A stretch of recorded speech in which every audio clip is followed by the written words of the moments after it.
এখানে দাঁড়িয়ে তোমার কি মনে হচ্ছে? কথা বলতে ভালো লাগছে না, চুপ করে দাঁড়িয়ে থাকতে ইচ্ছা করছে। সব থেকে ইম্পর্টেন্ট গিফট আমরা নেচারকে এটা দিতে পারি। কবে আমাদের জার্নির ডেট আমরা এখনো বলিনি, কিন্তু সেটাও আপনারা জেনে যাবেন।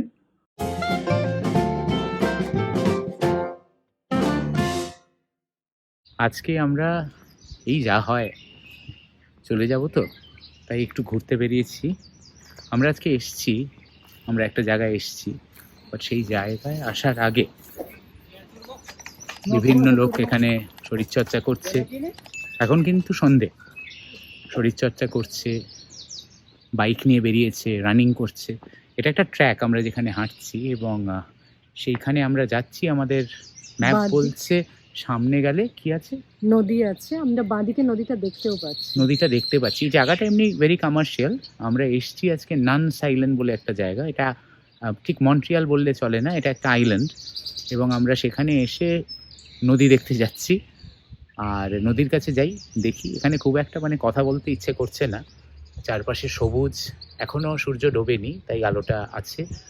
আর সন্ধে বেশি হওয়ার আগে আমাদের এরপরে একটা ডেস্টিনেশনে যাওয়ার আছে। চলুন একটু নদী দেখে আসি, আপনাদেরও একটু দেখাই, সাথে থাকবেন।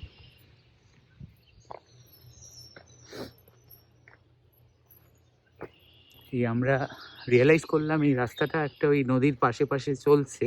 হাঁটতে থাকলে হাঁটতেই থাকবো, আমাদের ডেস্টিনেশনে আর পৌঁছতে পারবো না যে কাজে এসছি। কিন্তু একটা বাঁক শ্যামশ্রী স্পট করলো, সেই জন্যে সেটা দিয়ে এসে আমরা এখান থেকে নদীটা দেখে আবার ফিরে যাচ্ছি। এখানে দূরে দেখা যাচ্ছে মন্ট্রিয়ালের ডাউন টাউন, আপনারা হয়তো দেখতে পাচ্ছেন। আর এখানে আমি ক্যামেরাটা ঘোরালে, প্যান করলে এদিকে কিন্তু সামনে খুব বড় বড় হাই রাইজেস আছে। এই চারপাশটা পাখির ডাক শোনা যাচ্ছে। আর এই আমরা নদীর সামনে পৌঁছে গেছি, আর এগোবো না, কারণ মাটিটা খুব কাঁচা, আর ঠিক নামার মতন কন্ডিশনে নেই। এখানে দাঁড়িয়ে তোমার কি মনে হচ্ছে? কথা বলতে ভালো লাগছে না, চুপ করে দাঁড়িয়ে থাকতে ইচ্ছা করছে। একদমই তাই। কলকাতায় গিয়ে এরকম অনেক নদী দেখব। শুধু কলকাতা কেন, ভারতবর্ষে এরকম নদী তো আছে।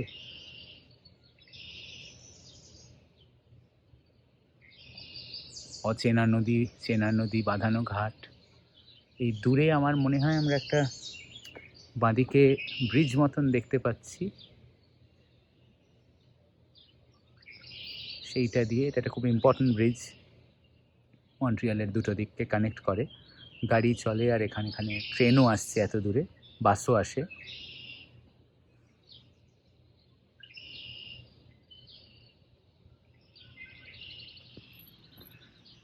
এই আমাদের নদী দেখার পর্ব শেষ হলো। এখন আমরা আমাদের নেক্সট ডেস্টিনেশনের দিকে যাচ্ছি, যে জন্যে আজকে এখানে আসা। এবং আপনাদের আশা করি যেটুকু দেখাতে পারলাম নদী, আপনাদের ভালো লেগেছে। ইনফ্যাক্ট এই রাস্তাটা দিয়ে যদি চলতে থাকি, আমার মনে হচ্ছে, যেহেতু এটা একটা আইল্যান্ড, আর আইল্যান্ডের তো কোনো সিঙ্গেল স্টার্টিং পয়েন্ট বা এন্ডিং পয়েন্ট হয় না, আপনি চলতে থাকবেন এই আইল্যান্ড ধরে ধরে, এই রাস্তাটা চলে। এবং সবচেয়ে ইম্পর্ট্যান্ট হচ্ছে, আমি রাস্তায় অ্যাজ দেখছি না ময়লা পড়ে আছে, যেটাকে বলে ওয়েস্ট, সেরকম না। এত মানুষ থাকে, পরিষ্কার পরিচ্ছন্ন।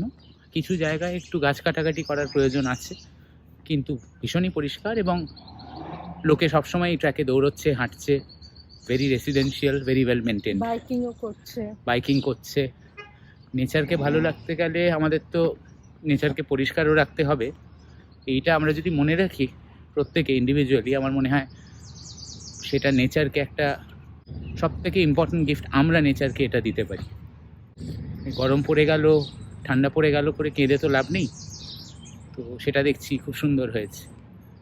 চলুন দেখা যাক এরপরে আমাদের কি আনফ্লো হচ্ছে। তো এই ছিল আজকে আমাদের একটা ছোট্ট ভিডিও। ভিডিওটা চাইলে আরও কায়দা করতে পারতাম, আরও অনেক কিছু ডিফারেন্ট থিমস আপনাদের দেখাতে পারতাম, কিন্তু আমাদের মনে হলো যে সেটা করব না। কারণ ভিডিওটার মধ্যে এত বেশি আমরা নেচারকে দেখতে পেয়েছি এবং আপনাদের দেখাতে পেরেছি, আমাদের মনে হলো যে আর কিছু দেখিয়ে আপনার মুডটাকে চেঞ্জ না করে দিতে। এত সুন্দর নদী, সবুজ, এরপরে কী বা দেখাতে পারি। তো আশা করি আপনাদের এই ছোট্ট ভিডিওটা ভালো লেগেছে। ভালো লাগলে আপনারা জানেন কি করতে হয়। আচ্ছা, দেখতে দেখতে তো বেশ কিছু ভিডিও আপলোড হয়ে গেল। আপনারা আমাদের সাথে আছেন, আমাদের কমেন্ট করেন, আমাদের চ্যানেলে সাবস্ক্রাইব করেন, আমাদের খুব ভালো লাগে। আপডেটস বলতে এই মুহূর্তে যেটা আমি চেষ্টা করি প্রত্যেকটা ভিডিওতেই দিতে, আপনারা আমাদের পুরনো ভিডিওগুলো যদি দেখেন আনফ্লো উইথ ব্লু অরাজে, দেখবেন যে আমরা ধীরে ধীরে কিভাবে প্রস্তুতি নিচ্ছি আমাদের ক্যানাডা থেকে ইন্ডিয়ার একটা মেজর মুভ, সেই নিয়ে আমরা কথা বলেছি। কিভাবে জিনিস হচ্ছে, কিভাবে এক একটা এপিসোড হচ্ছে, প্যাকিং শুরু হলো, এইসব দেখতে হলে আমাদের পুরনো ভিডিওসগুলো দেখবেন। কিছু লিঙ্ক ডেসক্রিপশন বক্সে পেয়ে যাবেন। আজকে আপনাদের এই আপডেটটাই দেব যে আগামী সপ্তাহে আমাদের অ্যাকচুয়ালি একটা মেজর মুভ আবার হবে। আমাদের প্যাকিং অলমোস্ট শেষ হয়ে গেছে এবং আমাদের এই মুভটা হবে। তার জন্যে যেটা হয় আমাদের, সেটা চেষ্টা করব আপনাদের দেখানোর, যে মুভাররা এসে এখানে জিনিস কিভাবে নিয়ে যাচ্ছে, কিভাবে একটা বড় মুভ হচ্ছে। আমার পার্সোনালি খুব ভালো লাগছে, কারণ মুভাররা জিনিস নিয়ে গেলে বাড়িটা অনেকটাই ফাঁকা হয়ে যাবে, অনেকটা নিঃশ্বাস নিতে পারবো, কারণ এখনও আমরা অনেকটাই বাক্সের মধ্যে জীবন কাটাচ্ছি। তো সেটাই। আর এটাই বলবো যে জুন মাস থেকে, মানে এই পরের সপ্তাহ থেকেই তো জুন পড়ে যাবে, জুন মাস থেকে আমরা আরও ডিটেলে আমাদের দেশে যাবার, আমাদের কলকাতার যাবার নানান রকম ঘটনা আপনাদের সঙ্গে শেয়ার করব।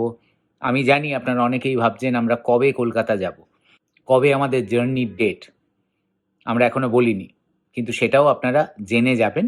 আমরা পরের মাসেই কলকাতা যাব, সেইটুকু বলে দিলাম আজকে আপনাদের।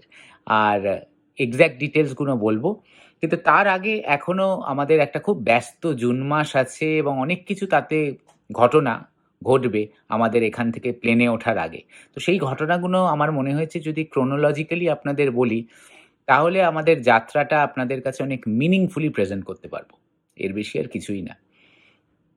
আপনারা হয়তো জানেন যে আমি, শ্যামশ্রী, আমরা একজন স্পিরিচুয়াল মোটিভেটর, আমরা রেকি মাস্টার টিচার। আপনারা যদি স্পিরিচুয়াল হিলিং নিয়ে কখনো কিছু জানতে চান, কখনো কিছু আপনাদের মনে জিজ্ঞাসা থাকে, আপনারা অবশ্যই আমাদের ব্লু অরাজ নামক আরেকটি ইউটিউব চ্যানেল দেখবেন। সেখানে আমি চেষ্টা করছি খুব তাড়াতাড়ি একটা রেকির ওপরে সিরিজ নিয়ে আসতে, যেখানে আমরা নানান রকম স্পিরিচুয়াল হিলিং মডালিটি নিয়ে কথা বলবো।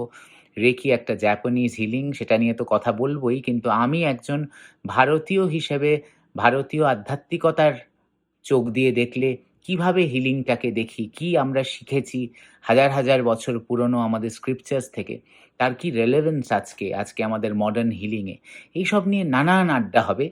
তো তার জন্য ওই সিরিজটাতে চোখ রাখবেন। সেটা নিয়ে আমাদের সোশ্যাল মিডিয়াতে আমি মাঝে মাঝেই আপডেট আনবো, আপনাদের রিমাইন্ড করে দেবো। তো আমার মনে হয় না আপনারা খুব একটা মিস করবেন। এছাড়া সুস্থ থাকুন, সপ্তাহটা ভালো করে কাটান। কলকাতার খবর পাচ্ছি খুব গরম পড়েছিল, গরম এখনও আছে, বৃষ্টি পড়ছে, ঝড়ও আসছে। শরীরটা ভীষণ ঠিক রাখবেন, কারণ এই ওয়েদারটা যখন এতটা ফ্লাকচুয়েট করে, তখন একটা আমাদের দেহর ওপরে ভীষণভাবে চাপ পড়ে।